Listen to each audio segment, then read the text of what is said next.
In the fall of 2010, the local sheriff's office showed up at my front door late one night to discuss someone's perception of a simple family disagreement. As events unfolded, I came face to face with losing my family, my home, my business, and my reputation, as my wife and I were investigated, arrested, and jailed.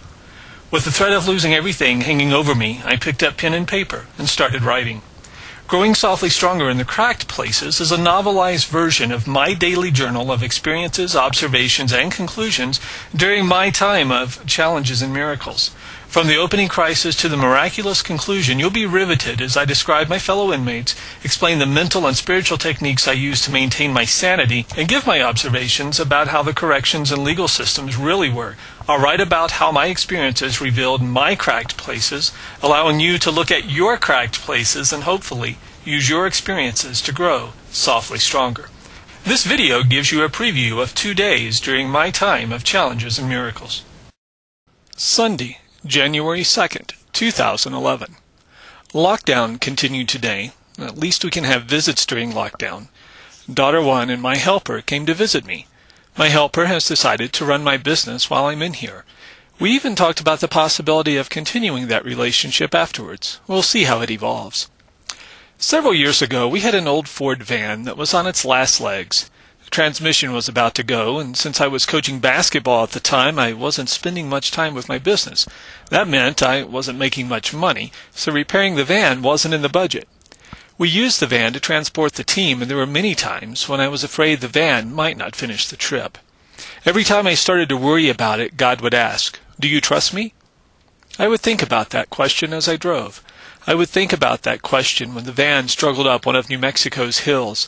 I would think about that question every time I heard a funny sound from under the hood. I always answered that question yes, and we always got home safely. Even at the end of a holiday vacation, when the van lost the top gear in the transmission and our family was faced with a Christmas Eve drive from Phoenix to Albuquerque in second gear, I heard that question. I remembered thinking about all those other times I trusted, and once again, I answered yes. It took us 3 hours longer than we had planned. However, we arrived home safely after the final trip in that van. The past few days, when my emotions have reached an edge and I have wanted to run out of here, I have once again heard the voice of God saying, "Do you trust me?" It is the same voice, the same tone, the same confidence. I hear that question and I think about the past. I think about my current situation. I think about everything facing me. In spite of these thoughts, I know nothing has changed. God is God. I am me. Our relationship is the same. I trust and I know all is well. I answer yes. It reminds me that we often experience one thing to prepare us for the next. God is gentle. God doesn't put us in fearful situations. God moves us forward gently, without coercion, so we can experience what we need to experience to be all we can be in this lifetime. Lockdown finally ended at 4 this afternoon. It was good to be out of the cell. The lockdown ended my streak of 180 days with the 5 Tibetans. I performed this routine every day from June 1 through December 31st. I found it interesting that it took not having a place large enough to do the routine to end my consecutive days of doing it. I've considered doing something else. However, I have found nothing else that soothes my body and provides the flexibility available through doing TFT. I decided I'll continue the routine in here. I'll adjust it to this environment, but I'll continue with it. I may add some things to it, but that's the only adjustment I see. I want to spend more time working out in here, but it's tough because the schedule in the pod is erratic. In Pack 2, I had time alone and could almost control my day.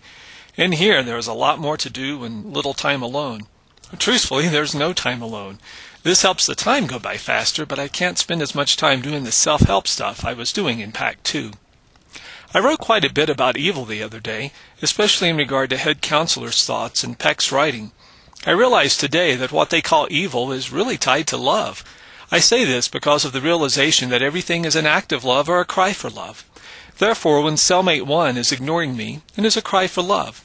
When he obsesses about anything, it is a cry for love. When fighter pilot says niggers, it is a cry for love. When guys brag about their next fight, high, or act of revenge, it is a cry for love. When large institutions, such as those associated with correction, religion, or medicine, attempt to control others, it is a cry for love. When religious guys picks on guys at the card table, becomes self-righteous about his reading material, and criticizes his spades partner, it is a cry for love. My after-dinner routine consists of playing spades with Fighter Pilot, Religious Guy, and whoever my partner is. Fighter Pilot and Religious Guy are always partners. They recruited me to play with them because they needed an intelligent adversary who wouldn't giggle. I don't care if I win or not, and I'm not testy about how the game is played. I just play. Religious Guy is an expert player. If you don't believe it, just ask him. And he often picks on my various partners about their mistakes and criticizes Fighter Pilot when he makes a rare error. I need to remember that his negative statements at the card table are a cry for love. Monday, January 3rd, 2011. Depression comes without warning in jail. If it isn't recognized and dealt with quickly, it piles on like a load of bricks. Each brick feels heavier than the previous one, and each one hits the pile quicker than the last one until a person is buried. At that point, it doesn't matter what happens next. The depression has set in, and it will stay for a while, maybe longer. Kind words bring tears. Harsh words bring anger. The only way out for me is to process, think through it, back up, and gain perspective. That's why I write. I awoke today to find my mind actively reviewing the events leading up to my rest. I thought about how unfair it was and how this is a waste of time. I used meditation to connect with the divine and to submit to the universe's purpose for me to be here. That helped, but the depression lingered. I called daughter 1 and the connection was awful. She couldn't hear me most of the time and she broke down halfway through the call. It was then that I realized she was running this as a sprint, not a marathon. Of course, I couldn't tell her that because of the connection. I got a picture of how hard this is for her and for everyone in our family. I felt responsible for their struggle as the depression descended. She told me she heard the wife laugh during her phone call with her yesterday. That gave me a little lift in the depression, but it didn't last long. Today is the day for church service, and the preacher came and wished me happy anniversary. He also told me my kids helped them move a bunch of stuff Saturday. He thanked me for their help. I wanted to ask him if he had ever spent time in jail, especially an anniversary, and if he knew that pain. I wanted to ask him if he understood that when you're in jail, you cope by pushing aside the pain of the things you're missing, and when someone brings it up, it's like ripping a scab off a wound. Instead, I smiled, thanked him for his comments and his invitation to today's service, and continued playing cards as another brick went onto the pile. I knew he meant well, but that didn't help me at all. After being in here for almost 4 weeks, I've decided that anyone who works in here, volunteers, or otherwise interacts with inmates should spend a minimum of 2 weeks as a prisoner to see what it's like. The emotional and mental stress and the maturity required to handle that stress cannot be understood any other way. When I went to take my shower today, a young man was on the other side. I noticed he kept looking at me to see if I was watching him. Once he was satisfied that I wasn't, he turned his back to me. As my shower progressed, I realized he was pleasuring himself. I ignored him, finished my shower, and quickly left. Our CO for the past 2 days has been P. She is the one who was so afraid of me in Pack 2. She's a bully, full of fear and profanities. She previously worked as a stripper, and even though she isn't comfortable in here, she loves bossing people around. I suspect she has a hidden desire to be a dominatrix. One thing is for sure, having her for a CO is not a good remedy for my depression. When joy comes, it comes at unexpected moments. Depression makes me stoic. I become hard, I stare, I don't smile. Joy makes me giddy. When it really hits me, I cry.